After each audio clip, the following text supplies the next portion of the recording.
মধ্যে আন্তঃমন্ত্রণালয়ের আমরা যেমন স্পোর্টস মিনিস্ট্রি, আমাদের গৃহায়ন এবং আমাদের স্থানীয় সরকার ৩ প্রতিমন্ত্রী আমরা বসে এবং আমাদের সচিব মহোদয়েরা বসে আমরা কিন্তু ইতিমধ্যে সিদ্ধান্ত নিয়েছি যে ঢাকা মহানগরীতে কোথায় কোথায় খালি জায়গা রয়েছে, কারা কারা দখল করে রেখেছে, এগুলো ইতিমধ্যে কিন্তু একটি আলোচনার পর্যায়ে আমাদের রয়েছে এবং আমরা এখন আগামী মানে ৩০শে মার্চের পরে এই কাজগুলো নিয়ে আমরা আমাদের একদম অফিসিয়ালি দৃশ্যমান কার্যক্রম আমরা শুরু করব।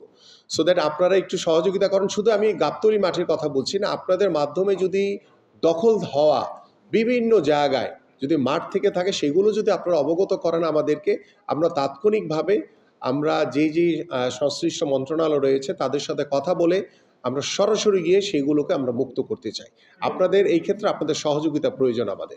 আরেকটি মিস করে গিয়েছি, আমার কাছে মনে হয় আপনাদের একটু অবগতর জন্য বলি যে আমরা ৩০শে মার্চ আমাদের সেই দিন যাদেরকে আমরা সংবর্ধনা দিব তাদেরকে আমরা আনুষ্ঠানিকভাবে ক্রিয়া ভাতার আওতায় এনে তাদেরকে ক্রিয়া ভাতা প্রদান করা হবে। তার পরবর্তীতে আমাদের লক্ষ্য হচ্ছে টোটাল ৫০০ জন ক্রীড়াবিদদেরকে আমরা ক্রিয়া ভাতা মানে ক্রিয়া বেতন কাঠামোর আওতায় এনে ক্রিয়া ভাতা প্রদান করব। সো বাকি যারা থাকবে, যেহেতু এখানে একটি যাচাই বাছাইয়ের বিষয় রয়েছে, সেই যাচাই বিষয়ের জন্য আমরা একসাথে আসলে আমাদের মাননীয় প্রধানমন্ত্রী তার যে তেজগাঁর যে পিএম অফিস রয়েছে সেখানে শাপলা হলে সেটি অনুষ্ঠিত হবে। সেখানে আসলে পর্যাপ্তভাবে এত ক্রীড়াবিদদেরকে একসাথে করাটাও অসম্ভব এবং অনেকে বিভিন্নভাবে বিভিন্ন দেশে এখনও খেলার ভিতরে রয়েছেন। আমরা চেষ্টা করব যে যেহেতু এপ্রিল থেকে আমরা শুরু করছি ক্রিয়া ভাতাটি প্রদান করার জন্য, তো এপ্রিল থেকে আমরা ইনশাল্লাহ ৫০০ জনকেই আমরা সেই বেতন কাঠামোর আওতায় এনে সকলকেই ক্রিয়া ভাতাটি প্রদান করব ইনশাল্লাহ। হয়তোবা ৩০শে মার্চ আমরা যে সকল ক্রীড়াবিদরা সেখানে সেদিন থাকবেন তাদেরকে আমরা বেতন কাঠামোর আওতায় আনছি। পাশাপাশি উইদিন 7 ডেজ আমরা 7 দিনের ভিতরেই বাকিদের তালিকাগুলো যাচাই বাছাই করে তাদেরকেও ইনশাল্লাহ আমরা সেই বেতন কাঠামোর আওতায় এনে তাদেরকেও সেই ক্রিয়া ভাতাগুলো আমরা ইনশাল্লাহ প্রদান করব। Thank you. এটি একটি সম্মান দেওয়া। আপনারা জানেন যে বিভিন্ন আমাদের যেটি পরিকল্পনা রয়েছে ক্রিয়া কার্ডের মাধ্যমে আমরা আমাদের এই জাতীয় ক্রীড়াবিদদেরকে বিভিন্ন সুযোগ সুবিধা নিশ্চিত করতে চাই।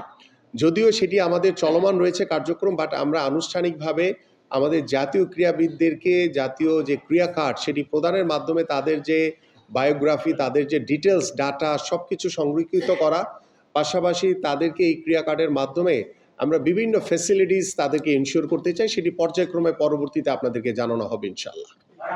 পর্যায়ে যারা বাংলাদেশকে রিপ্রেজেন্ট করছে এবং আরেকটি বিষয় রয়েছে, আমরা এই যে জাতীয় পর্যায়ে যাদেরকে ক্রিয়া ভাতা প্রদান করব, এইটার কিন্তু 4 মাস পর পর আমরা রিভিউ করব। তাদের পারফরমেন্সের উপরে নিশ্চিত করে কিন্তু সেটা সংযোজন বিয়োজন হবে। সো এখানে কিন্তু এটি একটি চলমান প্রক্রিয়া। 4 মাস পর পর আমরা রিভিউ করে তারা যদি তাদের সেই পারফরমেন্স ধরে রাখে তারা কন্টিনিউ করবে, যদি কেউ তাদের পারফরমেন্স থেকে সরে যায় তখন তারা বাদ পড়ে যাবে। এখানে আমাদের প্রথম পর্যায়ে আমরা 129 জনকে দিচ্ছি, 129 জনকে দিচ্ছি এবং এখানে আমাদের ইভেন্ট রয়েছে আর্চারি, বক্সিং, ইয়োগা,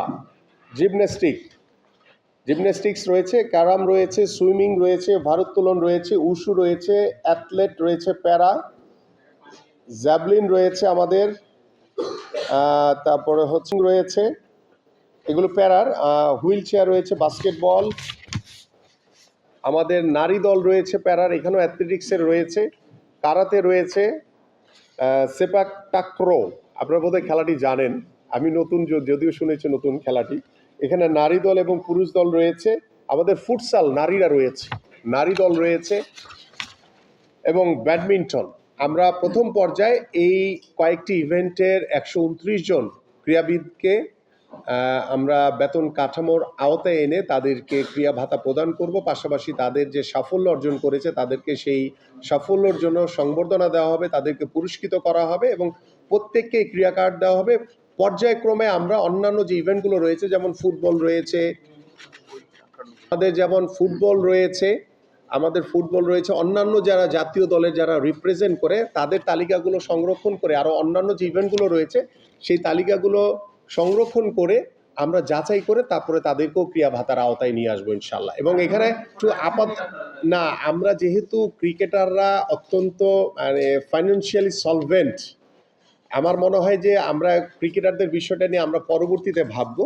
আমরা আপাতত ফুটবল থেকে শুরু এর যে সকল ফেডারেশনগুলো বা যে সকল ক্রীড়াবিদরা অত্যন্ত জরাজীর্ণ অবস্থায় রয়েছেন তাদেরকে আমরা সর্বোচ্চ সমানভাবে গুরুত্ব দিয়ে তাদেরকে আমরা এগিয়ে নিয়ে যেতে চাই। যেহেতু ক্রিকেটাররা তারা ফাইন্যান্সিয়ালি আলহামদুলিল্লাহ তারা একটি ভালো পর্যায়ে আছেন, তাদের বিষয়টি আমরা পরবর্তীতে বিবেচনা করবো ইনশাআল্লাহ।